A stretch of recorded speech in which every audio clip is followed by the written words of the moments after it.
Hey guys, Chris over here at AceVacuums here in Leesburg, Virginia. We're at 300 Fort Evans Road, Northeast, Suite 104. Today, we talked to you guys. We tried to do the how-to videos and kind of like we get some questions asked on Facebook, as well as people call into the store all the time.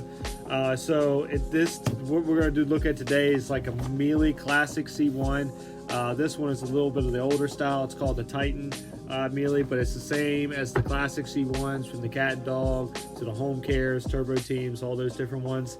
Today I'm just going to show you guys a brief tutorial on how to change the filters, what kind of filters to use for these, and then also how often you should change them.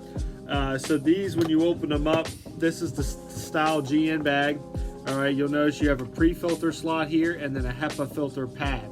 So this actually, when you buy the classic C1s, it's going to come standard with these HEPA C1 pads. But the cool thing that most people don't know is that you can remove this and actually put a regular HEPA filter in. Can you grab me a 50 filter?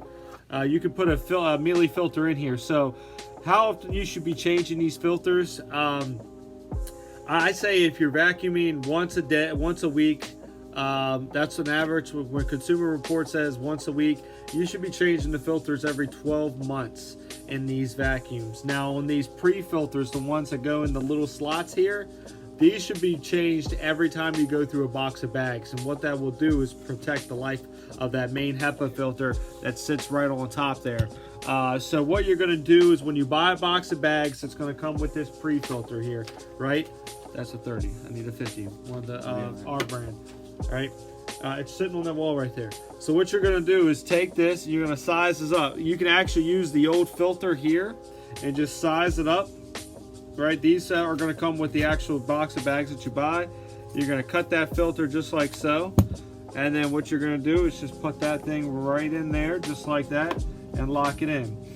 Then you can actually take these AH50 filters, right? These are the AH50s, and these will fit directly right in the machine just like so.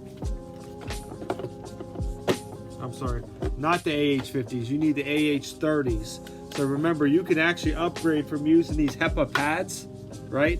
Which are okay, but it's not as good as the HEPA filters. And then you're just gonna be able to put this HEPA filter right in there, just like so. And it's gonna fit nice and snug there at the top of the machine. So you're gonna get excellent filtration. Remember to change the pre-filter every box of bags you go through, and every 12 months to replace this main HEPA filter. It's as easy as that. Just remember, when you get the classic C1s, it's going to come with this little cartridge and the HEPA pads. You're going to use these. These come in the box of bags, but to be honest with you, you might as well upgrade to the main HEPA filter because it's going to be better filtration for you and your family. I hope you guys enjoyed this video. If you guys have any other questions, concerns, or like to see any other videos, stop by our store, give us a call, or hit us up on social media. Thank you guys, and have a